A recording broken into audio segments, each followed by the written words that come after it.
अच्छा डॉक्टर साहब, जो लोग डायबिटिक हैं, हार्ट डिज़ीज़ के भी हेल्थ रिस्क पर ऐसे तमाम लोग होते हैं, किस तरीके से उनको परहेज़ करना चाहिए? क्योंकि हमारे यहाँ जो घरों में भी खाना आम बनता है, वो भी इतना कोई हेल्दी तरीके से तैयार नहीं होता है, लेस ऑयली नहीं होता है। फिर हम उसको पका पका के उसके जितने जो न्यूट्रिएंट्स हैं वो भी हम ख़त्म कर देते हैं। तो किस तरह का परहेज़ करना चाहिए डायबिटिक पेशेंट्स को? किन चीज़ों से परहेज़ उनका होना चाहिए? जो डायबिटिक्स हैं या बाकी लोग भी हैं, सभी को एक हेल्दी लाइफस्टाइल अडॉप्ट करना चाहिए। जी। उसमें एटलीस्ट 30 टू 45 मिनट्स की वॉक 5 डेज़ ए जी। वीक ज़रूरी है, ये होनी चाहिए। फिर आप डाइट पे हैं तो आपकी सिलेक्शन ऑफ डाइट मैटर करती है सही। कि आप डाइट ऑर्गेनिक ले रहे हैं या इनऑर्गेनिक ले रहे हैं, ठीक है। आप फ्रेश वेजिटेबल्स, फ्रूट्स इस्तेमाल करें। आप जो ऑयल घी की बजाय ऑयल इस्तेमाल करें। Olive oil is better option, canola oil is better option, ठीक है। फिर आप जो खाना खाते हैं, देखें इस्लाम हमें बहुत सी चीज़ें टीच करता है। हम खाना जितना भी खाना टेबल पे पड़ा होता है, हमारी कोशिश होती है कि सारे को ख़त्म करके हमने उठना है, लेकिन हमें खाना खाना चाहिए ज़िंदा रहने के लिए, ठीक है। ये नहीं कि आप खाने के लिए ज़िंदा रहें। तो आपको चाहिए कि आप अपनी थोड़ी सी भूख छोड़ के खाएं और अपनी नींद पूरी करें। तो ये एक हेल्दी लाइफस्टाइल है और मेरे ख्याल में आप इन सारी बीमारियों से बच सकते हैं। अच्छा डॉक्टर साहब, हमारे यहाँ एक ये भी तो रुझान है ना कि जो 50 प्लस लोग होते हैं हमारे यहाँ, उनको वैसे ही बड़ा ओल्ड एज तस्वुर किया जाता है, बीमार तस्वुर किया जाता है। बुढ़ापे में ऐसे लोगों का हम कहते हैं कि ये लोग अब ये बंदा अब अपना डाउनफॉल की तरफ है। तो ऐसे बंदे को तो बिल्कुल भी वॉक नहीं करनी चाहिए या वर्जिश नहीं करते हैं। ऐसे लोग रिटायरमेंट के करीब होते हैं, घरों में ही बंद होते हैं। मैंने शायद ही किसी खातून को या मर्द को हमारे यहाँ देखा होगा जो कि प्रॉपर 40 टू 45 मिनट्स वर्जिश कर रहे हों या अपनी सेहत का उस तरीके से ख़्याल रख रहे हों। बच्चे भी कह रहे होते हैं कि नहीं भई, अब आप आराम ही फरमाएं। सो ये एक बड़ी गलत या मिसकंसेप्ट है हमारे यहाँ। नहीं, मिसकंसेप्शन तो ये है। एक्चुअली तो देखें ना, ये आपकी फीलिंग है। आप जब अपने आप को बूढ़ा समझना शुरू कर देंगे तो आप बूढ़े हो जाएंगे।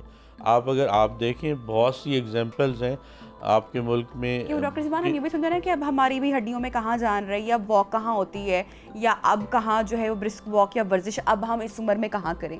तो लोग नहीं करते यूजुअली, इस एज के लोग, इस जी। ग्रुप के लोग। नहीं, मेरे ख़्याल में तो ऐसा नहीं होना चाहिए। लोगों को, चाहे आप 80 इयर्स के भी हैं, आपको अपनी कैपेसिटी के मुताबिक वॉक भी करनी चाहिए और अदर एक्सरसाइजेज़ भी करनी चाहिए और ये हेल्दी होती हैं।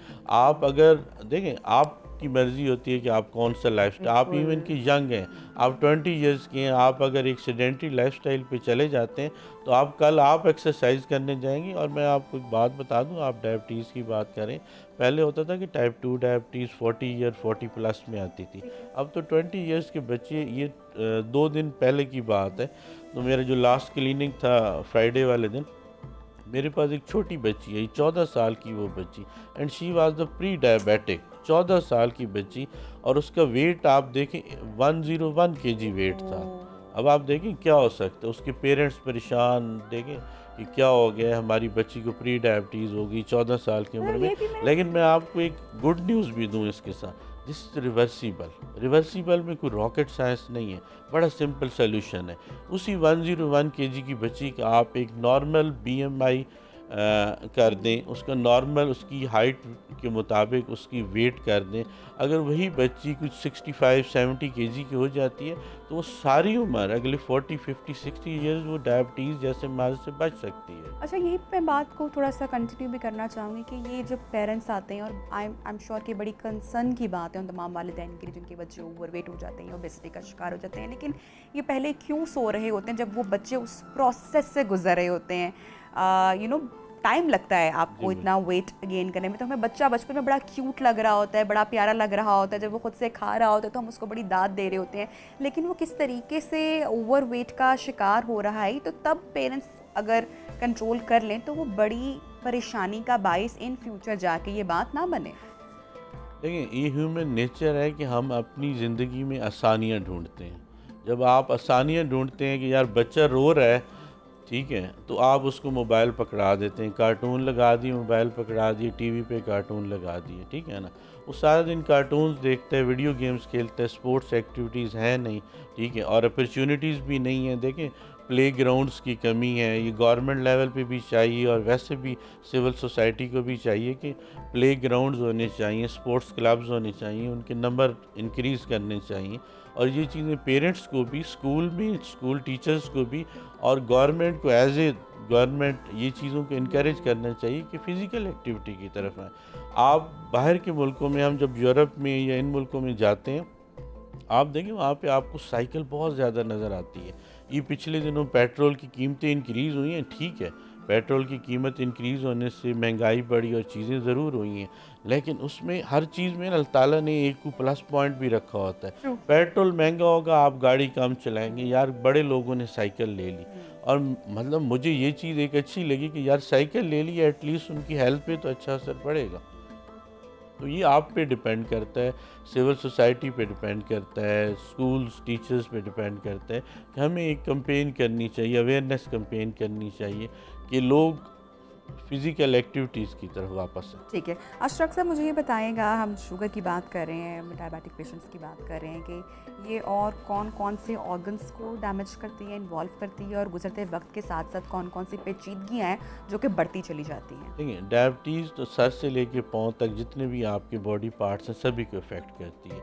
फिर हम जो जनरली क्लासिफाई करते हैं कि माइक्रो कॉम्प्लिकेशंस हैं, मैक्रो में जो हार्ट अटैक होता है, फालिज का अटैक होता है, पेरिफेरल वैस्कुलर डिजीज़, जो आपकी लोअर लिम्ब लेग्स की जो वेन्स होती हैं उनमें क्लॉट्स जमना शुरू हो जाते हैं, ये मैक्रो कॉम्प्लिकेशन है। माइक्रो में आपकी नज़र का ख़राब हो जाना, आपके गुर्दों का ख़राब हो जाना, न्यूरोपैथी, जो आपकी नर्व्स का पेन होता है, रात को नींद नहीं होती, बर्निंग सेंसेशन, ये सारी। फिर आपके जो स्टोमक है, जो आपका डाइजेस्टिव सिस्टम है, उसके ऊपर इसके इफ़ेक्ट हैं। तो ये कॉम्प्लिकेशंस हैं और इनसे बचा जा सकता है। जो डायबिटीज़ की ट्रीटमेंट का पर्पज़ भी यही होता है कि आप अपने पेशेंट को कॉम्प्लिकेशन से बचा दें। मैं एक अच्छा डॉक्टर तब हूँ और एक पेशेंट, डायबिटिक पेशेंट एक अच्छा पेशेंट तब है कि उसको अगर डायबिटीज़ हो भी गई है तो 10 साल बाद, 20 साल बाद वो डायबिटीज़ की कॉम्प्लिकेशन से बचा हुआ होना चाहिए।